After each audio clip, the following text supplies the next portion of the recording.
오늘 우리에게 주시는 하나님의 말씀은 요한복음 11장 17절에서 27절입니다.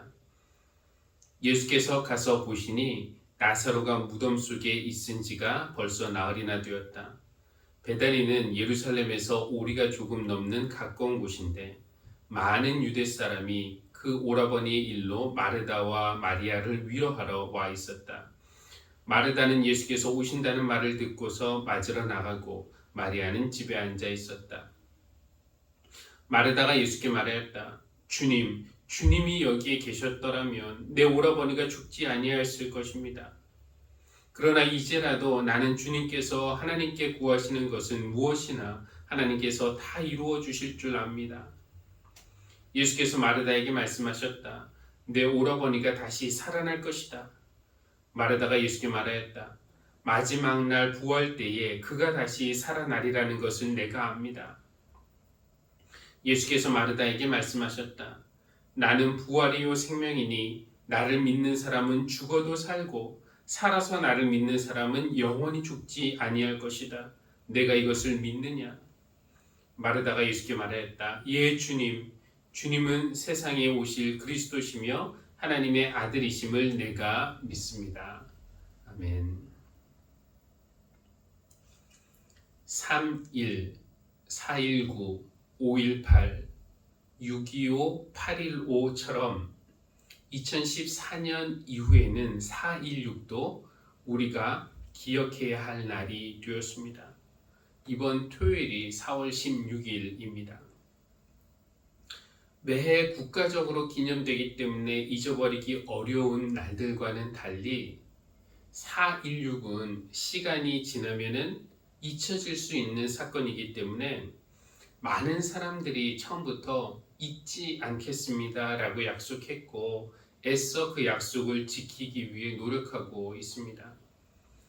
잊지 않겠다라고 다짐하고 약속한 이유는 이 사건이 단순한 사건이 아니라 사고가 아니라 국가가 재난에 제대로 대처하지 못해서 더 큰 국가적인 재난으로 이어졌기 때문이고요.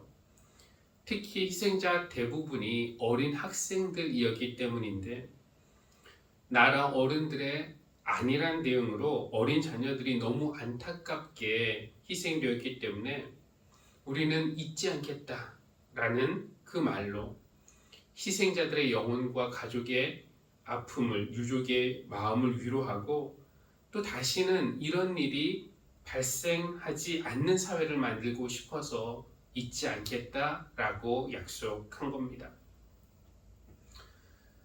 차가운 바닷물에 빠져 죽어가는 그 자녀를 무력하게 지켜볼 수밖에 없었던 부모의 고통은 얼마나 컸을까요? 이런 생각을 하면은 또 죄 없는 아들이 십자가에서 죽는 것을 무력하게 바라볼 수밖에 없었던 하나님의 고통과 겹쳐집니다. 물론 하나님이 무력하신 것은 아니었습니다. 하나님은 당신 아들을 죽은 사람들 가운데서 살리심으로써 죽음을 이기셨습니다. 이런 부활의 소망이 여전히 아픔과 상처 속에 있을 유족들, 생존자들, 또 구조 과정에서 목숨을 잃은 자들의 유족들과도 함께 있기를 바랍니다. 오늘 읽은 두 개의 본문 중 하나는 죽은 나사로를 살리신 표적입니다. 표적이라고 하는 것은 단순한 기적이 아니라 예수님이 누구신지를 나타내는 그런 기적, 이것을 요한복음은 표적 혹은 표징이라고 말하고 있습니다. 예수님이 나사로를 살리신 이유는 단순히 나사로 한 사람을 더 오래 살게 해주려고 했던 것은 아니었다는 것이죠. 그가 죽었다가 살아난들 100년을 더 살았겠습니까?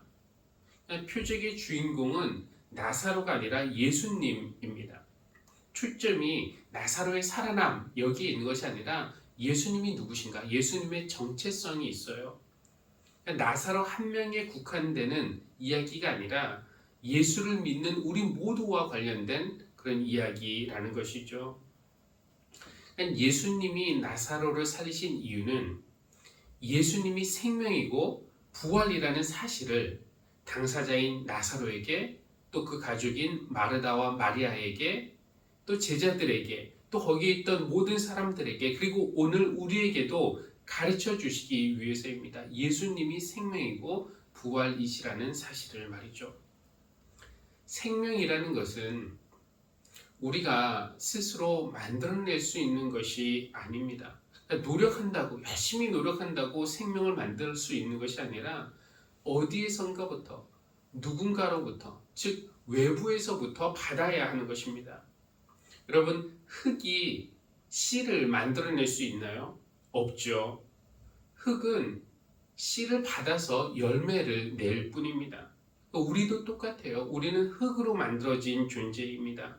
생명을 만들어낼 수 있는 능력이 우리에겐 없고, 우리는 생명을 받아야지만 그 생명을 누릴 수가 있습니다. 성경은 바로 이 생명이 예수님에게 있다, 예수님이 그 생명을 우리에게 주신다고 가르쳐주고 있어요. 그러니까 누구든지 생명을 누리기를 원하면은 예수 그리스도를 받아들여야, 영접을 해야 한다는 겁니다. 우리는 죽음의 현실에서 살고 있다라고 말할 수 있겠습니다. 죽음은 아무도 피할 수 없는 현실이라는 것이죠. 죽음이 찾아온다면은 그 찾아오는 죽음을 막을 수 있는 사람은 아무도 없습니다. 누가 죽음을 막을 수 있겠습니까? 예수님이라고 해서 죽음을 막을 수 있겠습니까? 물론 예수님은 하나님이시니까 죽음을 막을 수 있는 능력이 있으셨겠죠. 하지만 보면은 예수님도 당신을 찾아오는 죽음을 막지는 않으셨어요. 십자가에 달리신 예수님을 사람들이 조롱하면서 말하죠. 성전을 허물고 사흘 만에 짓겠다던 사람아, 내가 하나님의 아들이거든 너나 구원하여라. 십자가에서 내려와 보아라. 이것은 너에게 닥친 죽음을 막아봐라, 능력이 있으면, 이런 말입니다. 예수님은 그 죽음을 막을 능력이 있었겠지만 그렇다고 해서 막지는 않으셨어요. 왜 그러셨을까라는 그 질문을 품고 오늘 본문을 한번 살펴보겠습니다. 오늘 요한복음 11장에 등장하는 주요 인물은 마르다와 마리아입니다. 나사로가 죽은 다음에 마르다가 마을 밖에서 예수님을 만나서 이렇게 이야기하죠. 주님이 여기에 계셨더라면 내 오라버니가 죽지 아니하였을 것입니다. 이 말에서 우리는 마르다 안에 있는 그 원망의 감정을 조금 엿볼 수가 있습니다. 왜 여기 안 계셨습니까? 왜 더 일찍 오지 않으셨습니까? 오빠의 죽음을 막아주실 수 있었는데 왜 그렇게 안 하셨습니까? 하지만 이어지는 말에서 마르다의 희망도 볼 수 있습니다. 22절, 그러나 이제라도 나는 주님께서 하나님께 구하시는 것은 무엇이나 하나님께서 다 들어주실 줄, 다 이루어 주실 줄 압니다. 마르다는 잘 알고 있었습니다. 예수님이 하나님께 아뢰기만 하시면, 기도만 하시면 하나님이 반드시 응답하시리라는 것, 죽은 사람이라도 살리실 것이라고 믿고 알았습니다. 그런데 마르다가 정말로 믿었을까요? 예수님이 나는 부활이요 생명이니 나를 믿는 사람은 죽어도 살고 살아서 나를 믿는 사람은 영원히 죽지 아니할 것이다. 내가 이것을 믿느냐라고 마르다에게 물어보셨을 때 마르다는 예 주님 제가 믿습니다 라고 대답은 했지만, 그런데 조금 뒤 11장 뒷부분에 가서 막상 예수님이 나사로의 무덤 문을 열라고 하시니까 마르다가 뭐라고 말했습니까? 주님, 죽은 지가 나흘이나 되어서 벌써 냄새가 납니다 라고 말하지 않았습니까? 주님이 나사로를 다시 살리실 수 있다라는 것을 정말 믿었다면 죽은 지 하루가 지났든 한 달이 지났든 무슨 상관일까요? 뭐 냄새가 나든지 말든지 염려할 거 없지 않습니까? 마르다가 정말로 믿었다면 말이죠. 믿음이 있는 듯 없는 듯 그것이 마르다의 모습이었습니다. 추상적으로는, 이론적으로는 믿지만 구체적인 상황에서는 설마 이런 마음이 드는 수준의 그런 믿음. 입술로는 제가 믿습니다. 아멘 이라고 말하지만 막상 진정한 믿음이 없어서 믿음의 능력을 발휘하지 못하는 우리의 모습이 마르다와 크게 다르지 않습니다. 마리아는 좀 나을까요? 마리아도 주님이 동네 어귀 오셨다는 것을 전해 듣고 급히 일어나 나갔습니다. 그리고 예수님을 만나서 언니 마르다와 똑같은 말을 해요. 주님이 여기 계셨더라면 내 오라버니가 죽지 아니하였을 것입니다. 그러고 보니 마르다나 마리아나 똑같이 예수님에게 바랐던 것은 나사로 오라버니의 죽음을 막아주는 것이었어요. 죽음을 막아주기 원한다.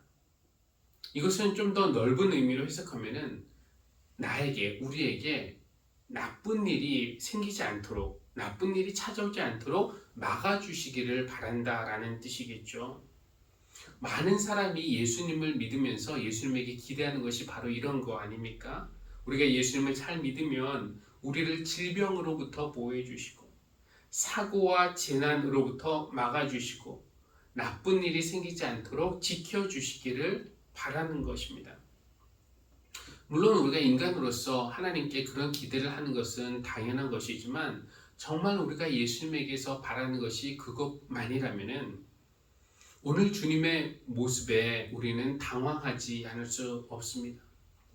왜냐하면 예수님이 일찍 오셨더라면 나사로가 죽지 않았을 텐데, 그런데 오늘 6절 말씀은 이렇게 설명해요. 그런데 예수께서는 나사로가 앓는다는 말을 들으시고도 계시던 그곳에 이틀이나 더 머무셨다. 사람이 죽어간다는 소식을 들으셨는데 여러분, 그것보다 더 급한 일이 어디 있습니까? 그러니까 구급차가 연락을 받고 현장으로 달려가는 것보다 더 급한 것이 어디에 있겠습니까? 그런데 예수님은 그렇게 하지 않으셨어요. 무슨 피치 못할 사정이 있었던 것일까요? 그런데 예수님의 이런 행동을 정당화할 만한 그런 설명이 오늘 말씀에는 없습니다. 친구 나사로가 병들었다, 위독하다, 이 말씀을 전해 듣고도 예수님은 어쩌면 즉시 오실 수도 있었지만 그 말을 듣고도 별다른 이유 없이, 설명 없이 이틀이나 더 계시던 곳에 더 머무셨습니다. 만약에 예수님이 일부러 이렇게 시간을 지체하셨다라는 것을 마르다와 마리아가 알았더라면 그들의 기분이 어땠을까요? 예수님은 나사로를 친구라고 부르셨는데 이런 것이 친구란 말인가? 친구란 도움이 필요하면은, 더욱이 생명이 왔다 갔다 하는 일이라면은 하던 모든 일을 내려놓고 달려와야 하는 거 아닙니까? 그냥 내게 그 사람을 살릴 수 있는 능력이 없어도 죽어가는 친구 곁에 와서 지켜주는 것이 진짜 친구일 텐데, 살릴 수 있는 능력이 있는 유일한 친구가 이유도 없이 일부러 늦게 오다니요. 그러면은 나는 예수님에게 이 정도밖에 안 되는가? 우리 오빠가 죽는다는데 예수님에게 그것보다 더 중요한 일이 있단 말인가? 마르다와 마리아는 배신감의 상처를 받았을 겁니다. 화가 아주 많이 났을 거예요. 만약에 예수님이 일부러 시간을 지체하셨다라는 것을 알았다면 말이죠. 예수님은 왜 이렇게 시간을 끄셨을까요? 그 설명이 4절에 나와 있습니다. 이 병은 죽을 병이 아니라 오히려 하나님의 영광을 드러낼 병이다. 이것으로 말미암아 하나님의 아들이 영광을 받게 될 것이다. 예수님이 지체하신 이유가 있어요. 하나님의 영광을 드러내기 위함이고 하나님의 아들이 영광을 받기 위해서였습니다. 그렇게 되기 위해서는 나사로는 완전히 죽어야만 했고, 또 그러기 위해서는 예수님은 시간을 더 지체하셔야 했던 겁니다. 그러니까 예수님은 조금은 잔인하게 들릴지 모르지만 나사로가 완전히 죽기를 기다리셨던 거예요. 그래야 나중에 사람들이 나사로가 잠시 기절했다가 깨어났다. 나사로가 삶과 죽음의 경계에 있다가 산 것이다. 이렇게 말을 못하는 것이죠. 나사로가 완전히 죽었다가 완전히 살아나야만 그것을 지켜보는 사람들이 생명의 주인은 예수님이시구나. 부활과 생명이 우리 주님께 있다는 것을 알게 될 것이기 때문에 시간을 지체하셨던 겁니다. 이렇게 말할 수 있겠습니다. 우리가 믿는 주님이 하시는 일은 무엇인가? 우리를 찾아오는 고통과 죽음을 막아주시는 것이 아니라 오히려 죽음에서 우리를 살리시는 일을 예수님이 하신다라고 말이죠. 달리 말하면 죽음으로부터 우리를 보호하시는 것이 아니라 죽음에서 우리를 일으키시는 것이고, 우리가 약간 더 오래 살게 하시는 것이 아니라 영생을 살도록 재창조하시는 일, 이것이 우리 주님이 하시는 일입니다. 죽은 사람을 살리시는 것. 우리는 예수님이 고통과 시련, 질병과 죽음에서 우리를 보호해 주시기를 바라지만, 기독교인이라고 해서 특별한 보호막이 생기는 것은 아니에요. 배가 침몰할 때 기독교인들은 물에 막 뜨고 그러나요? 다른 사람들과 같이 가라앉습니다. 불이 날 때 믿는 사람들의 집은 타지 않습니까? 다 똑같이 타죠. 하나님을 믿는다고 해서 하나님이 고통과 죽음이 우리를 절대로 못 찾아오도록 막아주시지는 않지만, 그러나 우리 믿는 사람들에게는, 믿지 않는 사람들에게는 없는 무언가가 있어요. 아니, 우리에게는, 그들에게는 없는 어떤 분이 계십니다. 고통과 아픔 중에서 우리와 함께 하시는 하나님, 죽음에서 우리를 살리시는 하나님, 그래서 천국 소망을 주시는 하나님이 우리에게 계십니다. 나사로야 나와라 호령하실 때 죽음이 나사로를 묶어둘 수 없듯이 죽음은 예수님의 호령 앞에서 무능해지는 겁니다. 그래서 우리는 우리가 죽음 앞에서 무능한 것이 아니라 죽음이 부활과 생명이 되시는 예수님 앞에서, 그리고 그를 믿고 그를 영접한 우리 앞에서 죽음이 무력하다, 이렇게 선언할 수 있습니다. 예수님은 우리에게 생명을 주시는 분이신데, 그런데 생명을 주는 것이 이게 그냥 거저 되는 일이 아니에요. 쉽게 되는 일이 결코 아닙니다. 어려운 일이고 희생을 요구하고 위험한 일이기 때문에 생명을 주는 것은 더 소중하고 고귀한 일입니다. 여러분, 어머니가 아이에게 생명을 주기 위해서 10달을 품고 있어야 되고요. 또 산고를 겪어야 합니다. 그러니까 한 생명이 거저 태어나는 것이 결코 아니죠. 장기가 망가진 한 생명을 살리기 위해서는 어떻게 해야 합니까? 누군가가 자기의 장기를 떼어주는 희생을 감당해야 합니다. 그러니까 생명을 주는 일은 이렇게 희생과 위험이 따르는 일입니다. 예수님이 부활과 생명이시라고 해서 우리에게 그냥 쉽게 이렇게 나눠줄 수 있는 그런 일이 아니었다는 거예요. 그 나사로에게 생명을 주신 것을 보면 알 수 있는데, 예수님이 이틀을 계시던 곳에서 더 머무신 후에 이제 그 죽은 나사로를 살리기 위해서 가자라고 하셨을 때 제자들이 뭐라고 하면서 말립니까? 선생님, 방금도 유대 사람들이 선생님을 돌로 치려고 하였는데 다시 그리로 가려고 하십니까? 그러니까 나사로를 살리기 위해서 가시는 일은 생명을 내놓고 가야 하는 그런 위험한 일이었다는 것입니다. 오늘은 부활의 예고편으로 나사로를 살리신 이야기를 말씀드렸지만, 오늘은 또 우리 주님이 예루살렘에 입성하는 것을 기념하고 축하하는 종료주일이기도 합니다.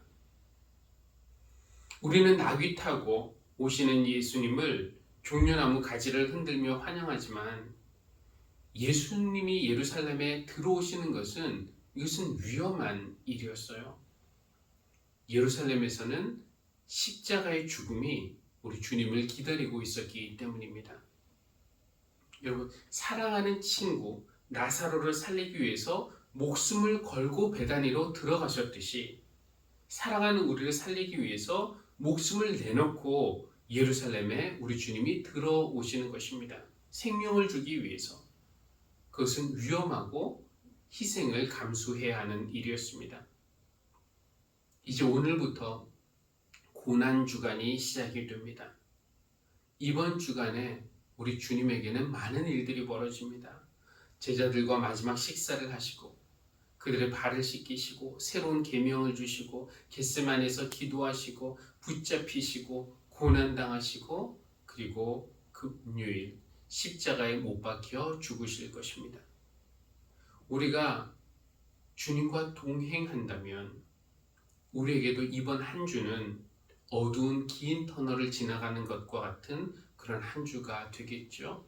주님과 동행한다면 마르다가 또 마리아가 느꼈을 우리 주님이 오시기 전까지 느꼈을 그 기분, 오빠는 죽어가고 있고 믿었던 주님은 오시지 않고 불안하고 두렵고 이런 기분이 이런 감정이 우리를 지배하겠지만 그러나 너무 낙심하거나 절망할 필요가 없는 것은 오늘 나사로의 살아남은 일주일 후에 일어날 사건의 예고편이기 때문에 그렇습니다.